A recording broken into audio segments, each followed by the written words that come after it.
اتقوا الله وقولوا قولا سديدا يصلح لكم أعمالكم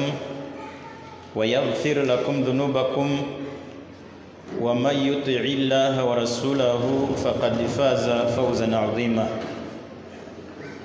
إن أصدق الكلام كتاب الله وخير الهدي هدي محمد صلى الله عليه وسلم محدثة بدعة وكل بدعة ضلالة وكل ضلالة في النار أما بعد nkujjukiza sejjaamu nga bulijjo okutenderezanga Allah jalla jalaaluhu ebbanga lyonna kiyitibwa dhikirullah okwogera ku Allah kutendereza Allah tumutendereza tutya na kwekwata ku kusoma Qur'an lwe lutendereza Allah nambemu banji tuli banafu mu Qur'an manyidde ddala bulungi nti bino mbyogera buli muntu weemanyi myaka 32 ekitufu nga Qur'an tetuyinawo yadde kankujjukize nsaba Allah tukwebulirira n'okulongoosa Qur'ani buli yenna akakasa nti musiraamu ajja gibuuzibwako mu suratu Zukhruf aya Allahu akbar aya 36 yana musatu Allah gatwa innahu la dhikrun lak wa liqaumik wa sawfa tusalun Muhammadin sallallahu alaihi wasallam Qur'an yesekogwe nekka kubuli yenna alikkiriza okuyingira mu busiraamu imaamu mu bigambo byatusibiridde imaamu Kyeyune atuga nti buli kissa yonna mu Qur'an ekigambo yakijja ku Sheikh Mazin buli kissa yonna buli kyafo kyonna mu Qur'ani baba bagamba gwe kati ne aya ene yana mu suratu Zukhruf Allah tugati wa innahu la dhikrun laka Qur'ani ene seko gwe Muhammadin sallallahu alaihi wasallam sekubulirira siweka wali qaumika nekka kubuli yenna akakasa nti musiramu kye twasinza okwetaagamu wa sawfa tusalun yenna Allah gwanajja mu dunia naafa wa kujibuuzibwako oyina ebbanja lya Qur'ani nga bwe ndiina nsaba Allah tukwerwanako kuba bangi tuli banafu lutendereza namba 2 bigambo subhanallah alhamdulillah la ilaha illa Allah Allahu akbar nebirala nga la hawla wala quwwata illa billah ebigambo bya basiramu tebabijja ku nnimi zaabwe ekyanneewuunyisa nabbi sallallahu alaihi wasallam buli lwe yavanga emmanju ebweru yasoosangayo kugulu kwa ddyo ng'afulumayo n'asoma ekigambo kimu gufuranak nsaba Allah onsonyiwe baulama bagamba ekyamusabyanga Allah musonyiwe talina zambi lyakoledde emmanju wabula akaseera kamaze emmanju nga tatendereza Allah kasaba Allah musonyiwe kati goloza yamalangayo olunaku lulamba mu bwongo bwange n'obubu mbutuufu olaba nga tewali kyetagisa kwetonda naye yasabanga Allah musonyiwe eddakiika 7 zamaze nga tamwogerako nga tamutendereza kati fa olwaleero ndowooza batamutendereza ddala tulinga bawangalira emmanju ebbanga lyonna lwe tulifulumayo naffe tulimwetondera ndowooza ne tutandikiraawo kyusaamu omusiraamu awangala mutendereza Allah wallahi bingi ebisika obwongo bw'omuntu ye n'agaana bugaanyi ebibusika omuntu awangale nga mutendereza Allah kumpi buli Allah kyakola kyasinga okwetaagamu kumutendereza kutonnya kw'enkuba okwaka kw'omusana bannayuganda nno bajja eri yonna n'abatebenkereza eno ngoga ndi babazaala abantu balina olyaga nti maze n'emyaka 30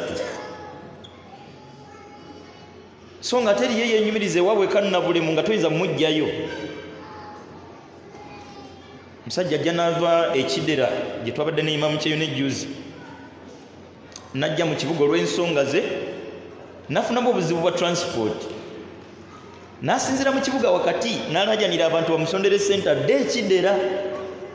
ave e Kampala dde ng'obulamu bweyo Allah gye yabutebenkereza kidera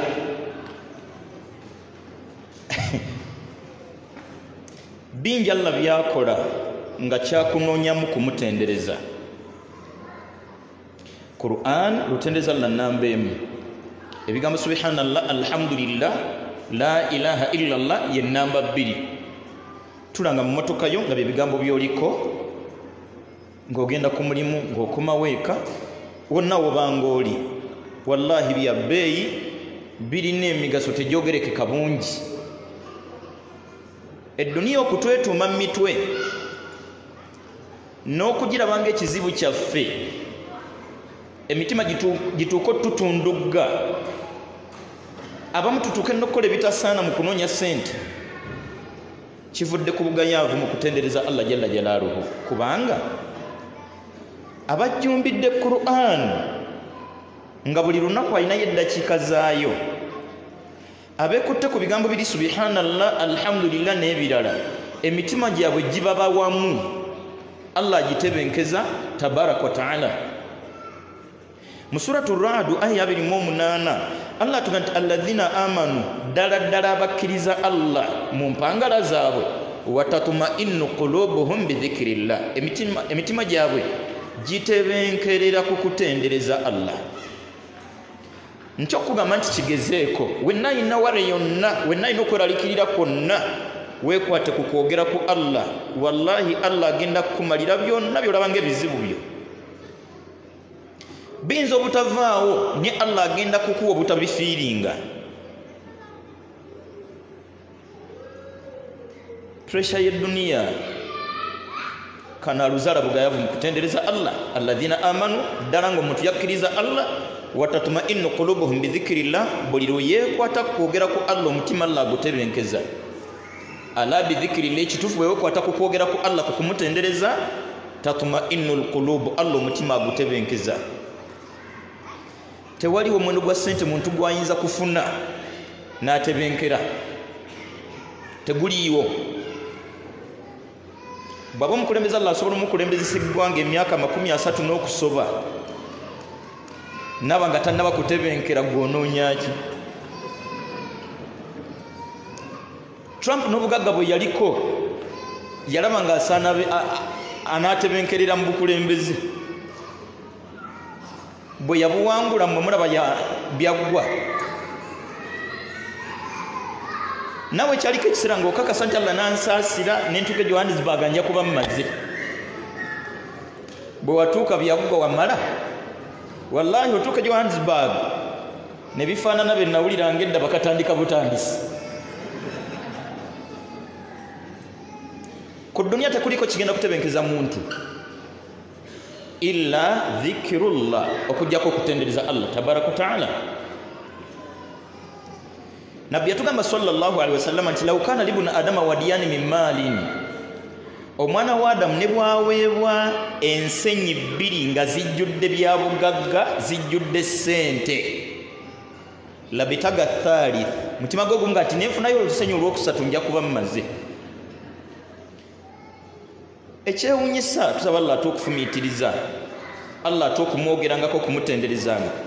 Ekyewunyisa Allah bw'ajja kugaggawaza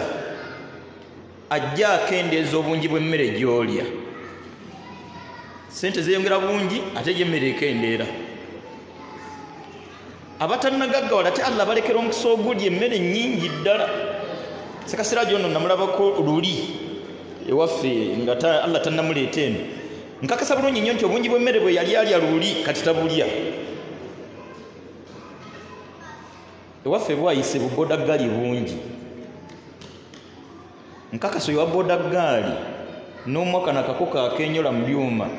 amagumba oyinza okugamubuuza naye naagakubuuza kyogataddewa nakubuuza nti gabaddemu ate nga bwe nkakasiriza ddala nti Hajji BMK akako ako tasobola kukalya konna. Bino bye tusuubira nti omuntu bw'azimba amaka aba amaze si bituufu. Omuntu bwe yeekwata kutendereza Allah aba amaze. Edduniya eno obulamu wallahi buteekateeka bwonna. Kati kankulamire nga bwe neeramira sala pressure. Omuntu ku nsi talinayo kyafuna lwa kukola nnyo. Wallahi agenda okukola ennyo nga programu y'ebyenfuna bye mu kukola ennyo okw'okutuyana wallahi Allah yagimaliriza. Biba kuba byakukola nnyo na kutuyana Poota ne fundi ani yanisasudde munne. Poota aweereza omusenyu buloka ne fundi kubabiri ani asinga okutuyana wangi ani asasula munne. Abasajja basanga mu wino n'ekikutiya ky'ebijanja kya kiro 173 nga akakimutisse kenkana nga amutisse nnyini maali yenkana kiti ate yamugamba ndi yangu nze sina budde. Musajja tunajja nga ajagira kikutiya n'akituusa ku dduuka ne bamuwayo olusanvu. Simanyi anaatemekeza emitima gyaffe Allah tabaraka wa ta'ala. Otherwise abamu tubeegombera bwereere sinaabamu abasinga obungi bolabanga abagaggawadde tebatebenkeranga. Alaika bidhikirillah, weekwate nnyo kutendereza Allah tabaraka wa ta'ala. Wallahi omutima Allah lwajja okugukakkanya mu mbeera yonna. Omuntu Allah agenda mugabirira ensimbi mu butono bwazo abe mumativu. Omugayavu mu kwogera ku Allah mugabirira ensimbi mu bungi bwazo aleke kutebenkera. Uganda mubikutte nnyo amawulire bagagga kugoba bantu ku ttaka. Mulimu ebintu ebyewuunyisa. Omugagga agula ekyalo kyonna kiramba nayise ekiragiro nga tayagalako omuntu n'ogu. Mwenna muveeko n'alundirako embuzi. Kati engeri gy'ogobawo omuntu ate n'oteekawo embuzi ndowooza ndibitegeera nange Allah ngaggawaza. Otherwise kati wendi ogobewo omuntu oteekewo embuzi. Allah tumutenderezenga tabaraka wa ta'ala. Sabbih isma rabbika al-a'la, tenderezanga Allah omulezi wo owa waggulu. Wa rabbaka fakabbir, bw'omukubako bwasukira ddala okukka. Wa rabbaka n'omulezi wo fakabbir, mutenderezenga. Imam Ibn al-Qayyim al-Jawzi agamba nti adh-dhikru lil-qalbi, okutendereza Allah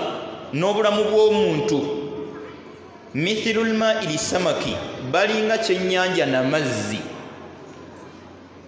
Abuuza nti fakaifa halu samaki idha faraka al-ma,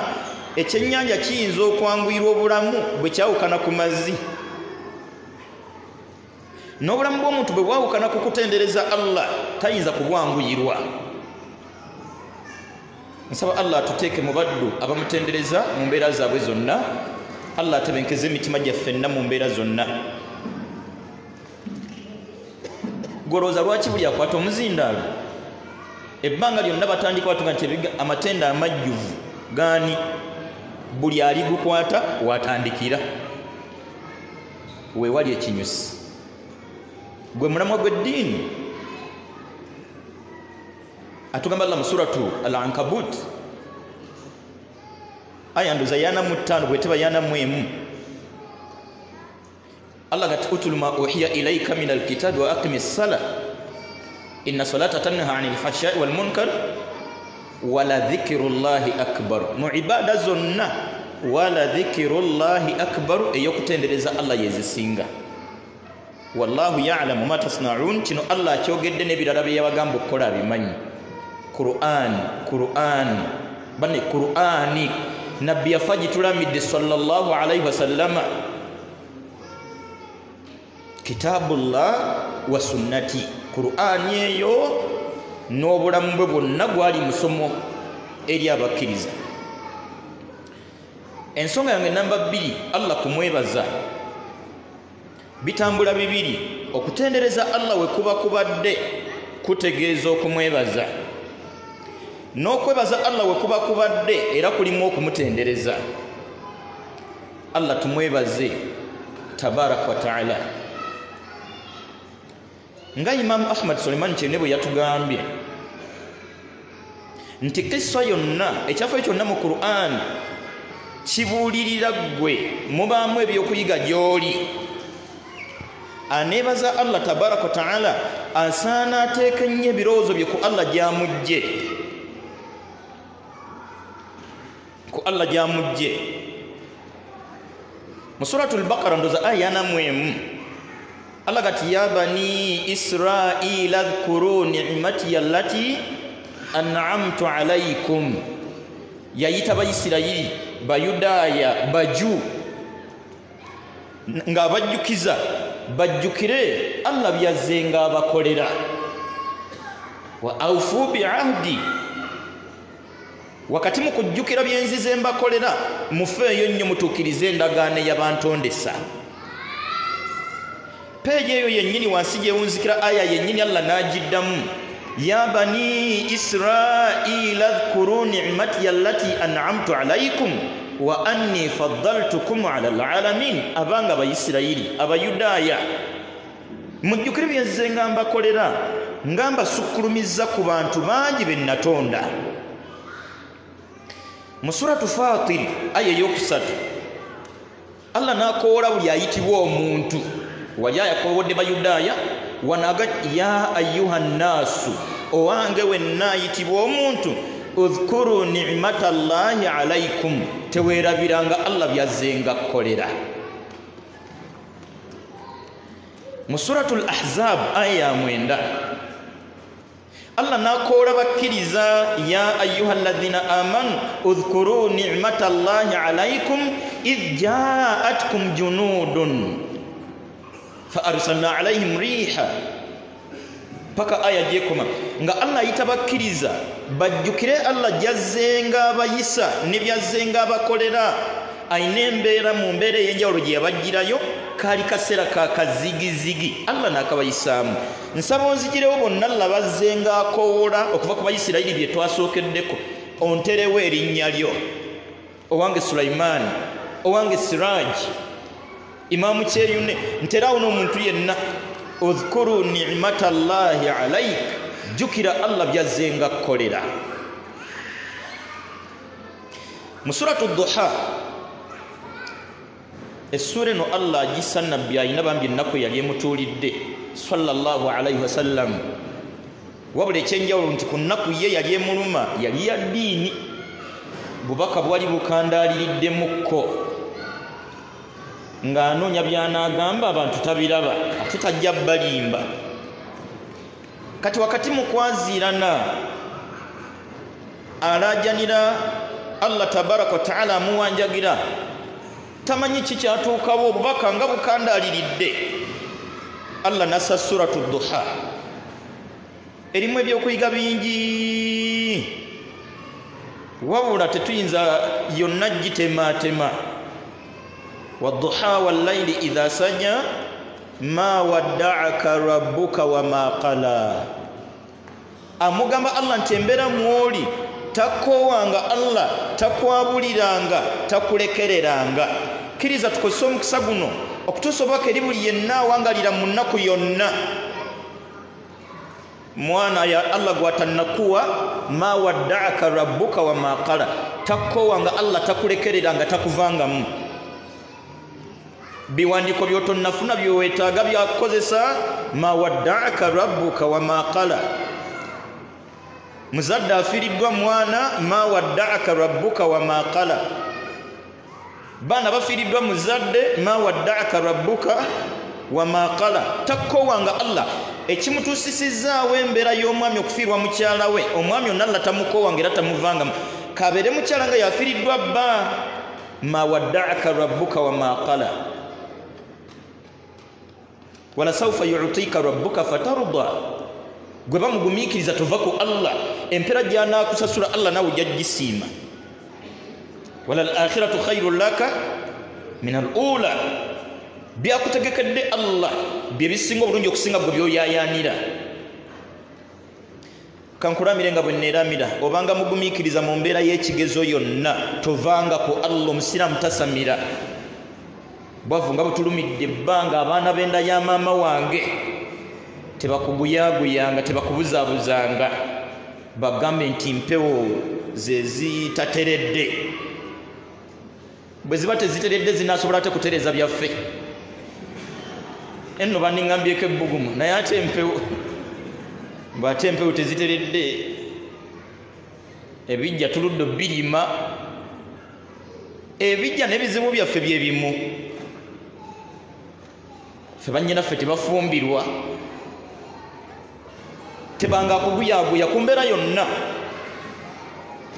abaana boozadde be bafa programu ya Allah bwetyo bwesoma kuba alina batabaweeredde ddala ng'ate bo beegomba nti kale nandi muzadde naafa nendabako kabbuli tebanga kubuzaabuza ku mbeera yonna onywereranga ku Allah jalla jalaaluhu tetulina bwe tujja kumunywererako okujjako nga tuwangadde tumutendereza we twatandikidde omutendereza Allah amunyweza mu buli mbeera ejje mu maaso ejje leero Allah embeera yonna amunyweza onyweranga ng'ofiiriddwa kitaawo onyweranga ng'ofiiriddwa omwami onyweranga ng'ofiiriddwa omukyala shiriki waali awo wakati w'omukyala okufiirwa bba basinga bajja ne bamukuba akama waliwo emikolo emiganda egy'obuwangwa awo alina bye yeepaadinga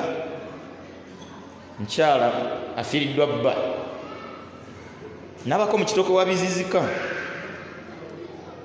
bino akyalina bba bwe bajja bikuŋŋambira ng'afudde n'omwami era naye alina emikolo gyakulaba oba yafiiriddwa omukyala tebakuguyaguyanga n'ova ku Allah omwami Allah yamukuwadde ebbanga lyobadde naye nabo kutyo yasazeewo amutwale ng'ebbanga liweddeko atugamba Allah mu Sunan gyerabiziddwa Allah tuga nti likulli ummatin ajal buli kibiina kyonna Allah wakitadde akitaddewo ku bbanga eggere fa idha jaa ajaluhum ebbanga bwe liriggwako la yastaqdimuna sa'atan Allah tagenda kuba kukeera kuba yazamayo yadde essaawa oba eddakiika wala yastakhirun nga bw'atagenda kwongeramu kati Allah aba ateeseteese ebbanga lyolimala n'ebbaawo talyongeramu kadde ebbanga lyolimala ne mukyalawo talyongeramu yadde ngera bw'ataliyisaamu ebbanga lyolimala n'omwana talyongeramu yadde era taliyisaamu gavumenti ebbanga lyerimala mu buyiza talyongeramu Allah bwe liggwako era taliyisaamu tovanga ku Allah wala al-akhiratu khayrun laka min al-ula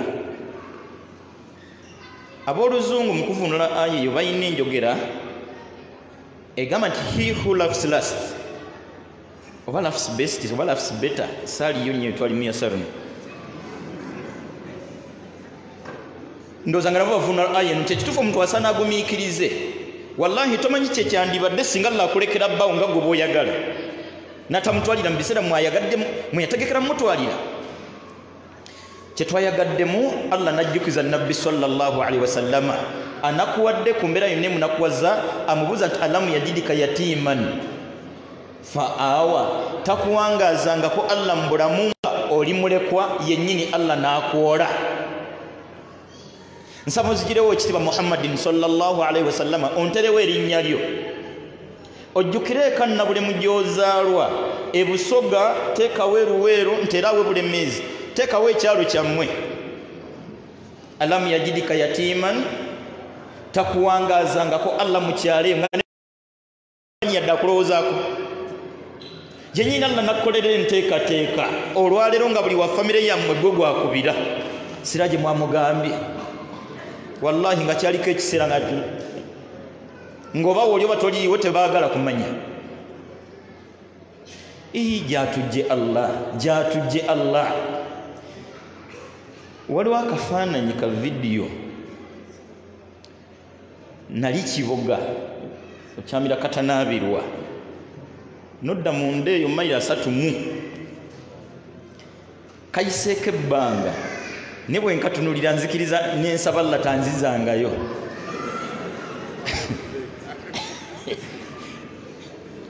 wangi mbonono yali yandabako nsaba Allah tanzizangayo yonna gye tutandikidde obuwalimu wallahi boddayo n'obijjukira ekanzu ze twayambalanga obwekulungirivu teba na bulago ekaluba ogigolodde bulungi oyinza ogiyimirizaawo neeyimirira ajambadde tasooba kubeera ne bwasooba eyo Allah gyatujje tabaraka wa taala ate nga okugambye kumpi kubanga kugambye ndina mu kkanzu n'obulamu obw'omukyalo ewammwe erijjojjukira gye nzijjukira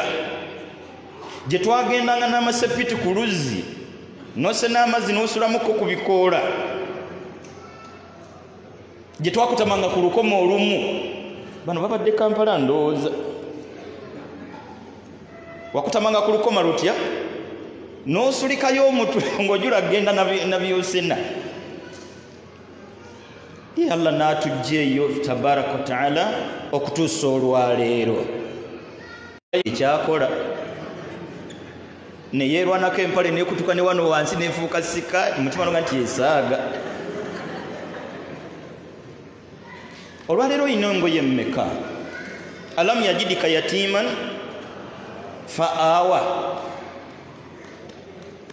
mukyalo ewammwe sekasiraje bano b'Ekampala ndowooza yalondayo bameka Allah be yaleeta eno oba yalondayo bameka Allah bawadde embeera gy'olimu nga bw'otuuka ku be wasomanga nabo nga n'abamu gwe wali obasingewo obukulu omutunulira nga musajja muzeeyi ddala n'emba zimuguddemu obulamu Allah mwatujje gye yatuwangaliza mwe yatuyisa wallahi bukyalina ababulimu abantu bakyalimu olw'eggulu ffe twaddangayo ne twekya ebisubi obulamu nsaba Allah tabuzzanga si byandya si byansula tazzangako n'ekimu mifaliso kwe twakulira ebitanda wane yakisulako oba ayinza okunyamba nawanika omukono bw'aba talina nsonyi ekitanda ekisimire wagendanga mukira n'otema emiti gyegi egy'amatabi wogenda okusula n'osooka osimawo ebinnya ebi alhamdulillah abayi ennaku ekuluma kati muli olaba ng'obamwenkanya ddala bakwegayirire bwegayiriza okusaala seba oli bize era Allah ayina ekisa ate Allah ali omu kuba abakuba muntu ani gwoyinza okumanyira okutuuka ku ekyo nga omwami n'omukyala omwami yagenda e Uganda n'aleeta mukyala we kyala takola ali waka n'agezaabako ebitatambudde bulungi okimanyi kyamujjukiza gye yamujja mbwa gwe nakuleeta ofaanana otya era kakazi nga kalina kukkakkana ennaatalla naggezesa nga mukyala yaziina nga yeyakuleeta balayi eba egwiridde eddala nkusaasira musajja wattu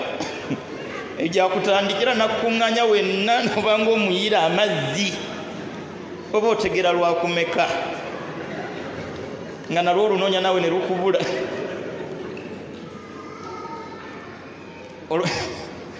mbunga gyakujja asaana akumanyiira okutuusa wonna waayagala ate nga tolina omukisa gumwanukula alamu yajidika yatiman fa awa jukira nnyo Allah gyakujje tabaraka wa taala ekyamazima bwozaayo olutambi kujatuyisiza Allah muntu teyandibaddeko na nnaku emuluma nenti nemu ku layini yengo yeveno paka eri layini yenga teveno paka eri gye bali mu mpale enjulifu mu byalo gye twali kwennyini ku kyalo kwe twali gye bali mu mayumba ag'essubi ku kyalo kwe wali nga n'ennyumba eyammwe yeesubye okuvaawo wallahi Allah ayisiriza ku ggwe tumwebaze Allah tabaraka wa taala wakati mu buteerabira Allah gyatujje ye Allah tumwebaze tutya points zino nga 3 zitwale nga nkulu ku kwebaza Allah ekisookera ddala neebaza Allah asaana akakaseera akkirize nti buli kyonna kyali Allah abasinga obungi endaba yaffe ku sayidi eyo tulina abantu betuwa ebitiibwa nga nabo babitubanja buteddiza mbunga bye tuli byonna bo era naffe ne tuwuliriza bye batugamba si nsobi omuntu okwebaza abantu ensobi ejjira mu butasooka kwebaza Allah tabaraka wa taala abantu abo mu bulamu bwaffe mu bifo eby'enjawulo Allah yazzenga abaplantinga we baggasiza Allah yateekawo mukwano gwo n'amupaakingamu ebirungi bye yasalawo mupaakingamu mukaddeko obwetaavu obwo kati towa nnyo mukwano gwono kitiibwa ate kusinga Allah katusooke Allah ono naye tunamwebaza olulwe mu kifo kye ekyokubiri entandikwa y'okubaza Allah mu muntu ono kakasa nti buli kyonna kyayina Allah atugamba Allah mu suratu Nahl aya 5:3 Allah tuganti wa ma bikum min ni'matin famin Allah buli kemulinanga akalungi akabakoledde Allah yakabawadde mu suratu Fatir aya ye 15 Allah notugati ya ayyuhan nasu bantumwe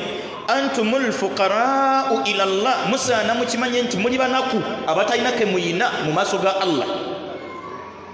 wallahu huwal ghaniyul hamid buli ke mulina konna Allah yakabawadde kwa ye mugagga yekka atalina bwetaavu mu ebyo bye muyina mu bwetaavu hadithi al-Qudusi Imam Ahmad yagitusomeddeko ekitundu nga Allah jalla jalaluhu atukanti ya ibnu Adam owange omwana wa Adamu kullukum aarun mwenna muli bukunya illa man kasawtuhu okujjako gwe nyambaza era mulayini eno atukati kullukum ja'i'un mwenna muli bayala illa man at'amtuhu okujjako gwe ndiisizza hadithi eno etulaga ennaku yaffe n'obutaba ke tuyina konna mu nsi byonna wallahi bye tuyina Allah fenna abasinga bwe twogera ku bye tuyina omuntu yerabira nti n'ebiyungo byayina si yabifuga byani wallahi n'eriiso wennyini we liri sigwe walisaawo era sigwe oliddukanya kati nalyo oyinza odiyita eriryo bali ya Allah n'omukono we guli ani yagusaawo era yagukozesa byolaba gukola bwagugaana Allah toyinza gukozesa eriiso nga Allah ganti liiso gwe ewiiki eno yonna totemya sekasira janyiza odiga nti liiso gwe temya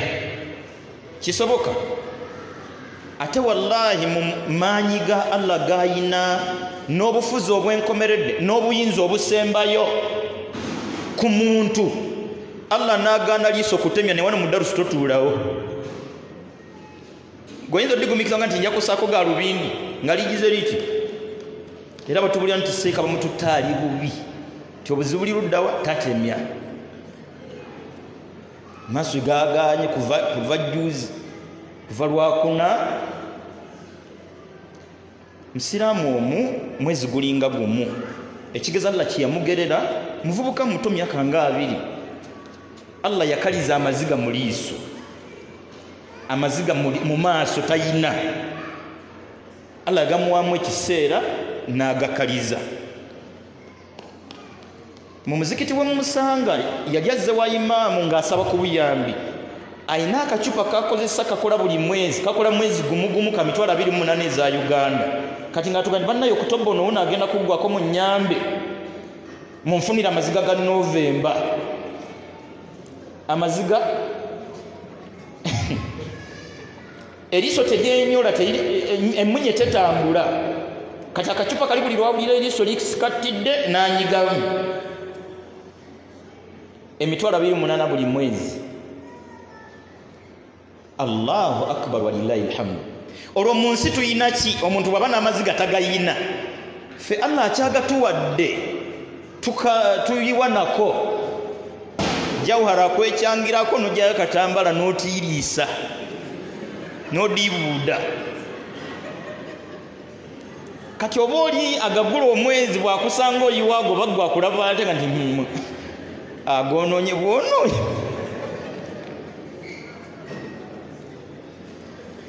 tetulina kyetulina mu nsi aneebaza Allah kyatandikirako kukakasa nti buli kyayina bulamu Allah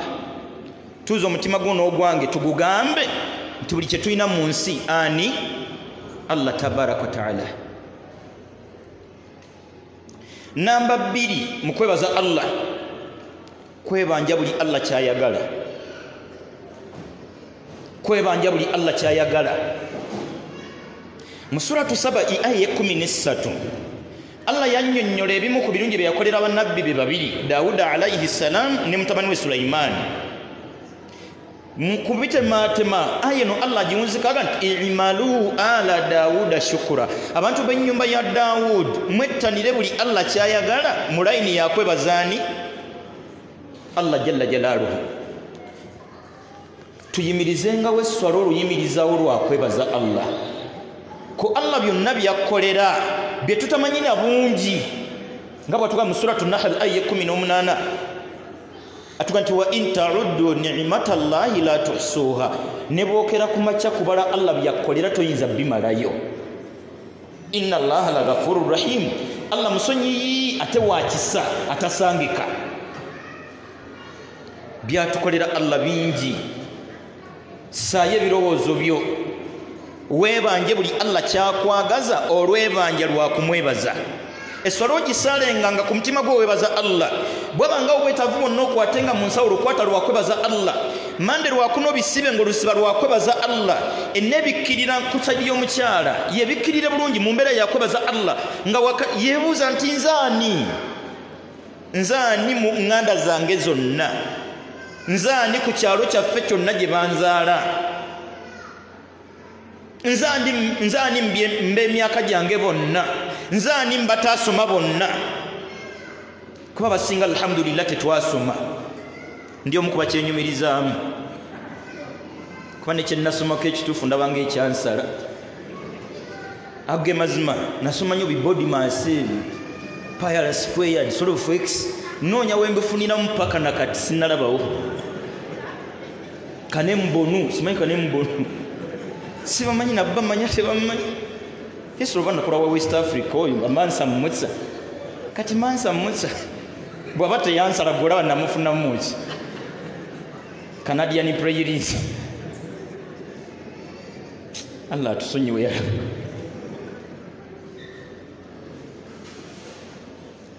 webuze nti nzaani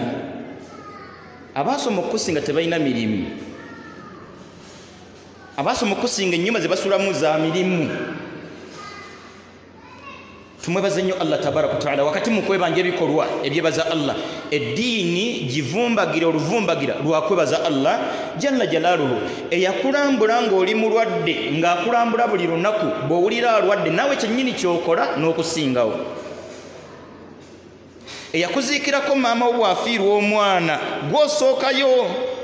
mu mbeera esasula kiri naffe mu layini ya Allah byayagala tubyebanja olwebanja lwakumwebaza.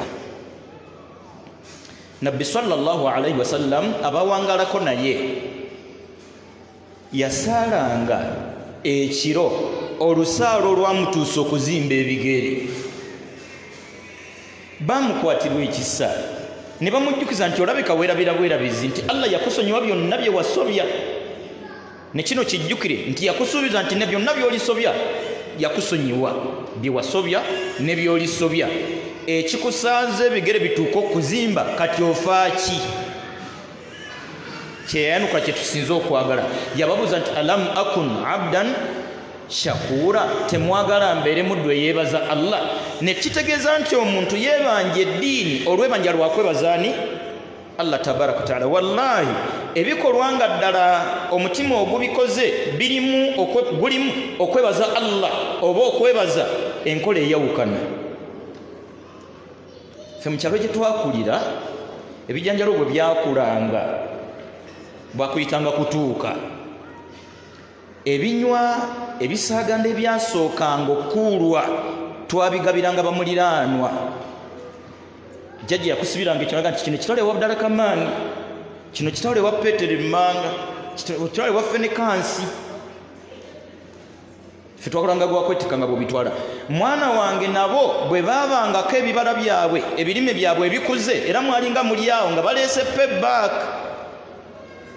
era kyanakuwazanga bwe wasanganga mu lujja lwabwe nga baniseemu ebinyeebwa nga omutima nga gukakasiriza ddala nti ndowooza banaatuwa ku lukuulo oluddako byalinga bikolwa ebiraga okusiima ku yasookanga okuwa era ndowooza naye yalinga awoze ebbanja ku Allah byatukolera tetuyina bye tuyinza kukola biyinza bisasula esswala ettaano wallahi nkusibirira okuzeekwatako olwekwata lwakwebaza Allah abantu balwadde ba kansa toyina wakuluma kizibu ki ekikulemesezza okusaala abantu banoonya baana wallahi ffe abalina abaana ffe tutamanyi muwendo gwa mwana gwatamuwadde ayinza okutuuza n'akunnyonnyola kye bayita omwana nsaba okkiriza nti ku kyalo kuliko omwami omugagga ddala ng'amaka go Allah tagawadde mwana ng'omusiraamu gwe mmanyi saba Allah amunyweze na bonna Allah babegezesezza mu mbeera yonna saba Allah banyweze tebavanga ku ddiini golowooza avuga taxi ewaffe Uganda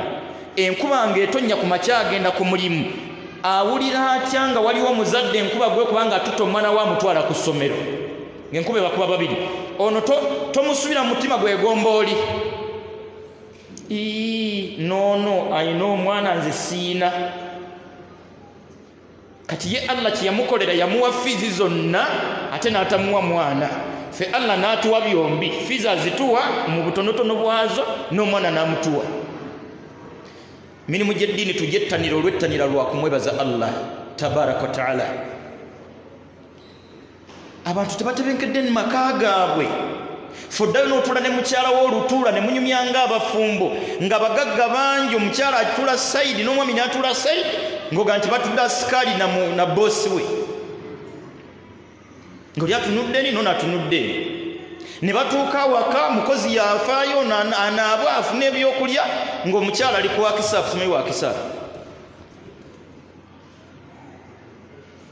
nefe olwaleero olina n'embava eziboggolera ku mukyala kiraja ti olinga atanabyo olikuwatisa mwana nga gisumu n'agisuule nga tinsaba kunsonyiwa ekituufu mbadde sikulabye muka mugagga kyayinza okumwetondera mwansaba onsonyiwe kuki bw'aba tali musonyiwa abireke kubeera n'ekyokumukola ekinene takola ki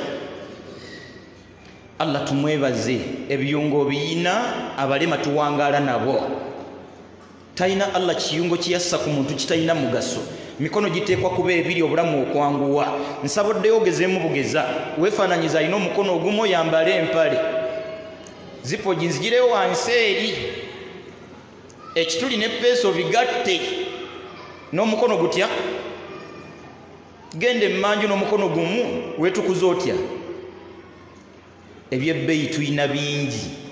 wallahi ebimu nga tetubisangako bussa birowoozo omwami n'omukyala ku nsonga z'omu kisenge Allah talina kiragiro kigaana kiyungo ky'osinga kwetaaga mukadde ako nakirala kiyungo gwe togeza Allah n'ageza ayisa ekiragiro nti kiyungo gwe guno omwezi gwonna togeza wallahi aja tumwetoola nga nti ekituufu nange simanyi kyanduukako nange weetereeze nno nga bukyali oba weetaaga tegi mwana wange genda wa musawo nga tolina wakuluma era abalwadde bonna bamala kuggwawo nga nti musawo nze nyina ensonga yange endalamu kwegamba n'ebiyunga Allah buli kimu n'akituwa mu mbeera gye tukyetaagamu ekiyunga ekyo wotakyetaagira Allah era akiyimiriza mukadde kokyetaagiramu n'akikuweereza ne kimaliriza n'akizaayo buli kimu ne kitambula bulungi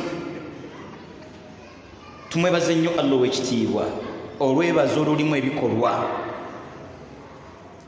namba 3 mu kwebaza Allah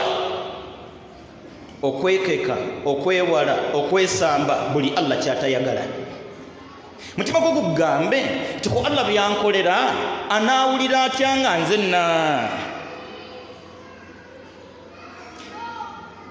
mbye nategera bane abatali mu mulimu guno ekituufu amawulire agasinga okutegerekeka ku buli awangalira e South Africa busamize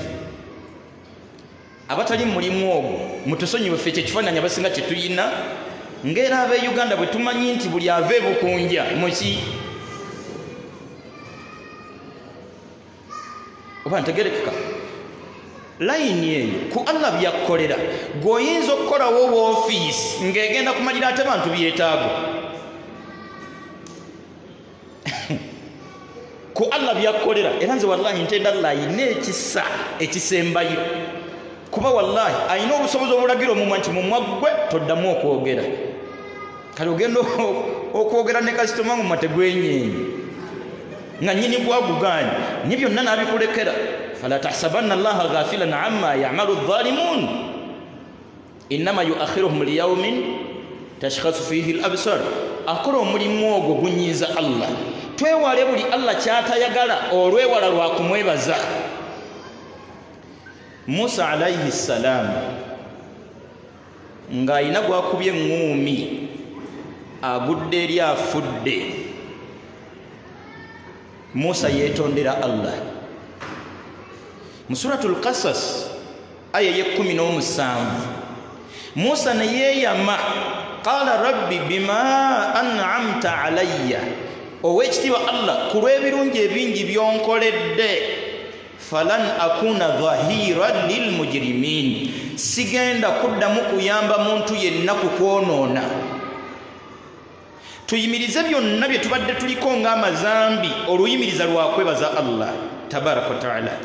nga mutima obuza nti nzaani kujja nzije Allah kino kyemba musasulamu ate kyakwenda tuyimirize buli zambi namba nyanga gyensembyayo kukwebaza Allah byonna bye tusuubira okufuna mu bulamu tubisuubirire mu Allah tuleke kusuubirira mu bantu banaye bantu balina gye bajja tutwala b'osuubiriramu wallahi babala birala b'osuubiriramu beetaavu bazibu essuubi lyo lyonna likubeere mu Allah olw'ebbanga eddene n'obuwanvu bwa wajja akujje kyaliko ekiseera wallahi ng'oli mu kkomera n'akugjayo Allah kyaliko ekiseera nga bakunoonya kutta n'akutaasa Allah walwalako ekirwadde n'okomayo n'akuwonya Allah wammako omwana n'amukuwa Allah kyaliko ekiseera ng'olina obwetaavu bwa mwami Allah n'amukuwa mwami yaliko ekiseera nga mwetaavu wa mukyala Allah n'amumuwa alam yajidika yatiman fa'awa wa wajadaka dhallan fahada wa wajadaka ailan fa'aghna yatuwangalizako mbwavu Allah wano bwoba woli weesimbye nnyo tusaba lembera agikuumire naye abasinga obungi muffe twalamuza ku takisi n'omukuba kameze waffe bwayise wali ku mini price zalinga ku bitaano bwayise n'ojja mukuba nyina bisatu n'akutunuulira n'akusindika eri n'asigala ng'ayita ba bitaano bw'aba wakisa n'abatuulawo kameeme n'obugumu okuva ku mini price mara okugenda ogifuluma okwekwatako ng'olinga ava ku sigiri lwa siringi ebi gyatujje Allah olwaleero oyinamu Allah tumwebaze olwebaza olumusuubiriramu byonna buli kyosuubira kisuubire mwani mu Allah tabaraka taala mu suratul hijr aya 21 bwe teba ya 22 Allah tugantu wa in min shay'in teriyo mbulamu bwa muntu kintu kyanyiza kulowoozaako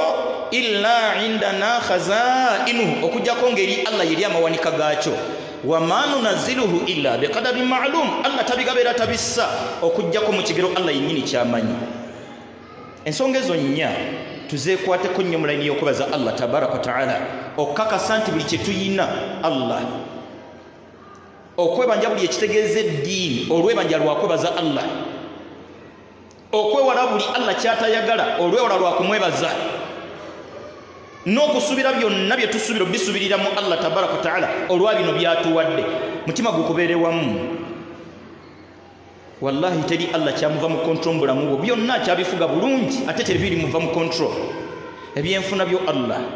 yamanyi sere zonofuna enkya nezonofuna luli nez'omwaka ogujja byonna programu Allah yagiina tabaraka wa ta'ala fizi zitutalikira ku baana okusoma abaana kituufu nnyo kyetaagisa nnyira kisaana omwana asome bamutikkire ne mwana wange bw'oba wakufumiitiriza omuzadde afuna ki omwana bwe bamutikkira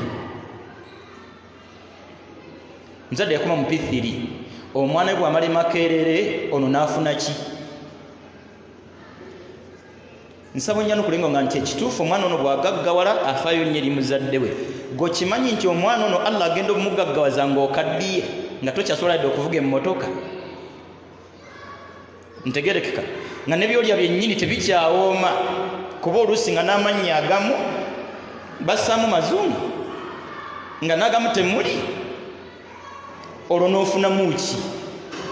tewessa nnyo ku pressure kutuuka kugayalirira ddiini lwa kusoma kw'abaana bajja kusoma bwe banaaba bakusoma enteekateeka Allah yaziina abataasome ssente Allah ne bwazikuwa tebasoma nze si omu si basatu bendabyeko nga ssente weeziri naye ng'okusoma Allah akugaanya ate si omu era si basatu bendabyeko nga ssente tewali ate Allah okusoma n'akuta abaye gwe tokimanyi nti mu masomo ge tusoma ewaffe e Uganda ga history chemistry biology tewaliiwo topic eyogera ku muzadde na bbeeyi ye na migaso gye omuzadde bamwogererako mu biology mu physics mu math kyova olaba omwana ono bagenda omutikkira nga tamanyi mwendo gwa muzadde yadde bwe kati era ku hell dad olwakubuuza era bwe waba wagenda nti oyo bwatyo ze ssente zo so nga omwana amuweredde eddiini wallahi amufunamu mbuli mbeera yonna wumuza omutima gwo abaana bajja kusoma insha Allah kakasa nti gwe ku duniya leero wooli enkya tokola ki toliiwo okuvaawo okwo mu nsi si kwe kuvaawo kw'abaana puroguramu yaabwe eyinza okuba nga ekyagenda mu maaso inshallah era erisigala etambula bulungi lowooza nnyo ku lunaku Allah lwali kujjulula kyekigambo kyange ekisembayo sekasiraaje wano wallahi we tuzze lusobola okuba olulabikako olwange mu maaso gammwe olusembayo nga wallahi kya bulijjo baga nti Allah amujjuludde badde yakatuuka e Uganda akapiki bwe kasimbudde ekawempe tazzeemu nga wallahi simanyi muwendo gwa bodaboda zenna akalinnya bwe liba yerikutta Allah akuleeta eno n'owangalirayo emyaka n'akukomyawo e Uganda nga kabodabodako katuuse mbeera nabweru waliwo akafo bakayita Kafunda olw'oluguudo obufunda bwawo n'ekyalo bakituuma batyo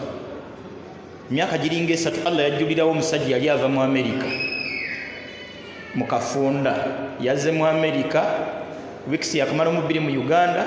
yafiira mu Kafunda Allah simanyi oba akawungezi wali okawadde obudde wallahi olunaku gye luliro tunaakubika olwaleero abalinga mikwano gyo tuli mikwano gyo kuba oli mulamu obulamu Allah bwabunona sekasiraaje fe omukwano tugwolesa mu wantu awa kukuluumulukuka kujja kuziika sinza butaziika ku siraaje abadde munnange nnyo fe tukwata bitiyo nankumbi nga tubikaayanira emitima okutukka ng'ettaka likugwereddeko wenna kati tunakkiriza nti alhamdulillah Jamila muziiseeko bambi ngonziise buziisi n'owulira ng'onkoledde kinene lwaki tontuteekewo nonsuzaako omwezi wallahi ne bwoba nebbaawo mbuliri n'agezaako kuyita mama jjawe mirundi egi bw'otoyita bakubira enduulu akonkona banayiba mujje mu nnyamba omukazi muyita tanyega bulijjo bw'oyogera takuba nduulu kati oba kuba biri ayogera n'atayogera ani gwe tuba tukubira enduulu ffe bw'osirika oba otutiisa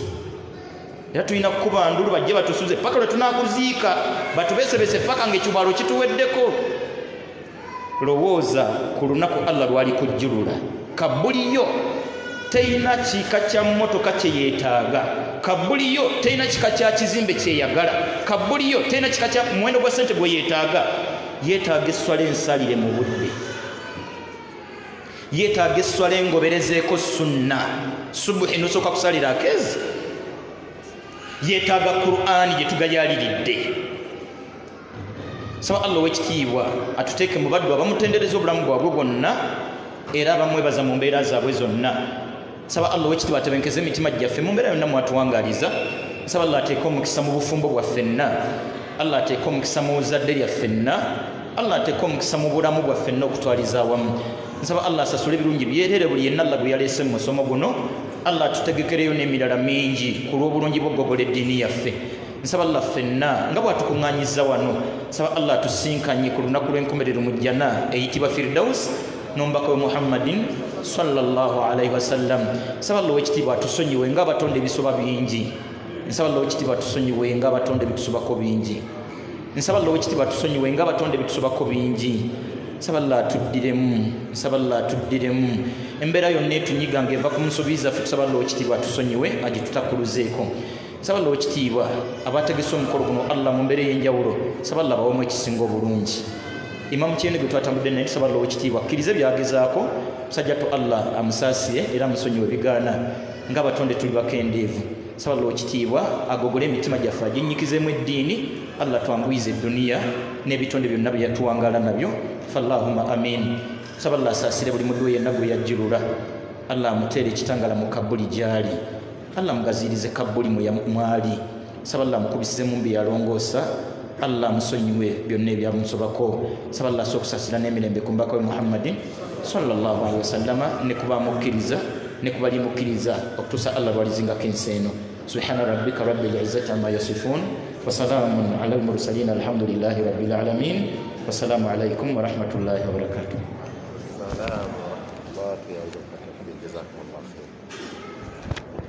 السلام عليكم ورحمة الله وبركاته. الحمد لله والصلاة والسلام على رسول الله. twebaza Allah jalla wa ala oluvannyuma ne twebaza sheekh waffe sheekh kiti era nga bwetwebazizza mukadde waffe sheekh kyeyune ne basseeka bonna abakulembedde okutusomesa. Tuli ku ntandikwa y'enkomerero tugenda mu kyamisana naye kanjogereyo kano naye lwa bulungi sheekh kyeyune nti sheekhe bw'abadde asomesa obudda alifaaliga nnyo ku sheekh siraaji naye ate bw'asomye eddu asomedde okwo asomedde sheekh kyeyune kaakati mbadde mbasa abasiraamu mwenna abali wano abasiraamu bano bombiriri nga bwe mwabayise era bwe mwizze mu bungi okubawuliriza nga muli mwekka mbasabireko kubanga omulimu gwe balina munene bagukola mu nsi yonna.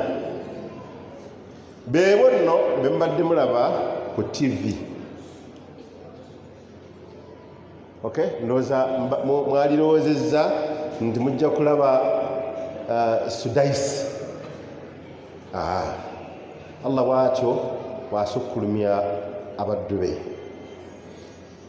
Omusajja ono oyo Haji Nasibu oyo Seeka Kiti mulabe. Omusajja oyo mukwano gwe nnyo yangambye ekintu twali awo nga twagenda agamba nti Seeka Kiti oyo ne Sheikh Abdul Karim nageraageranya neŋŋamba nti sinagala ndi mukyamu naye yoyo Seeka Kiti ne byatusomesa mu kwawula Allah subhanahu wa ta'ala. Tubasabireko baseeka baffe eyo nga tuli fekka ngere batusabidde nabo mbasaba batusabireko naye nange bansabirengako inshallah. Kakati baddu ba Allah subhanahu wa ta'ala akaseera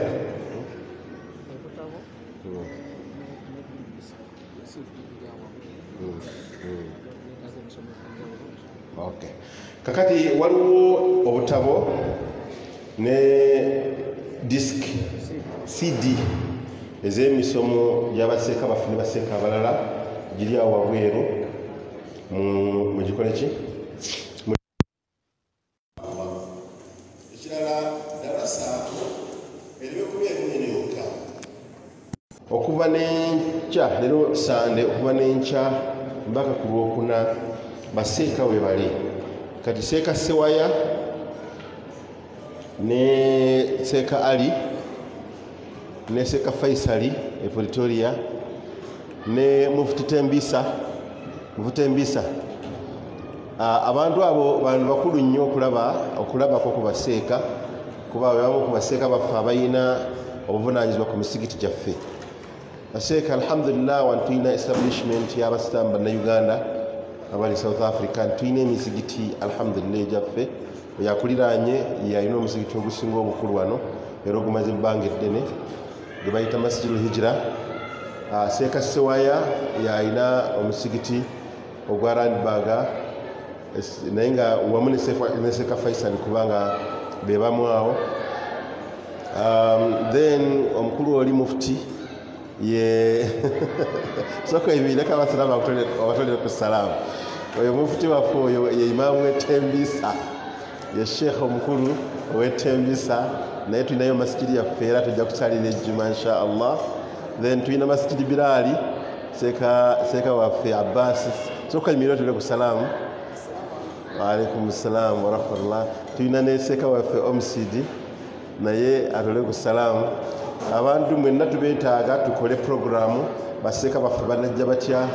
Then mbadde nerabidde seeka waffe omukulu seeka ow'e Rustenburg Sheikh Nuhu Kasujja naye alina omusigiti.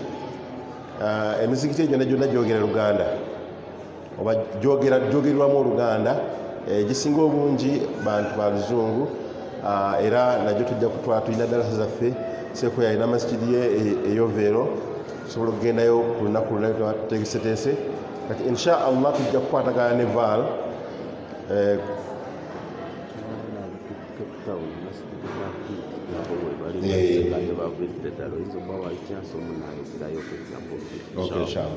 waliwo banzitukiza baganda baffe abavudde Cape Town okujja olw'abagenyi baabwe masjidi Tawhidi eya Cape Town era nayo tujja kufuna arrangement. Kirungi nnyo bamaseeka mwenna ffenna tubeere nga tutambulako ne baganda baffe tubeereko nabo tubabeezebeeze tusomeko nabo mu misomo egy'enjawulo. Mukadde wange nkulenge seeka wange naye gyali tujja kukwatagana inshallah ne Val tukole program biidhinillah. Kati buno obudde bwakulya era nsaba mwana wange akolera omulimu ogwo ku nteekateeka